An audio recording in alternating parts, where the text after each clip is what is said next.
London లో నేను ఒక ఎక్సైటింగ్ షూ ఛాలెంజ్ పెట్టాను. చాలా మంది పార్టిసిపేట్ చేశారు. అందరికి ఛాలెంజ్ చాలా నచ్చింది. ఛాలెంజ్ ఏంటి అంటే ఒక షూ ప్రైస్ ఎగ్జాక్ట్ గా గెస్ చేసి చెప్పాలి. 65 పౌండ్స్ అంటే నియర్లీ 7,000 ఇండియన్ రూపీస్. మన పాండా అండ్ జోకర్ సీన్ లో ఎంట్రీ అయ్యారు. వెంటనే అందరికి ఎక్సైట్మెంట్ పెరిగింది. ఎస్పెషల్లీ కిడ్స్, వాళ్ళు అన్స్టాపబుల్ అయ్యారు. కిడ్స్ చాలా హ్యాపీగా పాండాని జోకర్ ని సరౌండ్ చేసి హగ్స్ ఇస్తూ చాలా ఎంజాయ్ చేశారు. వాళ్ళ హ్యాపీనెస్ చూశాక అందరికి హార్ట్ ఫుల్ అయిపోయింది. అందరినీ ఎంటర్టైన్ చేయడంలో panda and joker super success అయ్యారు.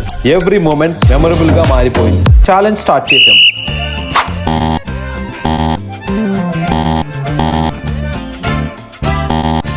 ఫైనల్ లో ఒక super women shoe price exact గా గెస్ చేసి ఛాలెంజ్ గెలిచింది. షూ గెలుచుకున్నప్పుడు తన ఫేస్ లో కనిపించిన హ్యాపీనెస్ అందరికీ ఇన్స్పైరింగ్ గా ఉంది. ఒక నార్మల్ డేని మ్యాజికల్ డేగా మార్చింది ఈ ఛాలెంజ్. ఇంకా చాలా ఇంట్రెస్టింగ్ వీడియోస్ తో మళ్ళీ కలుద్దాం. Don't forget to make someone smile today.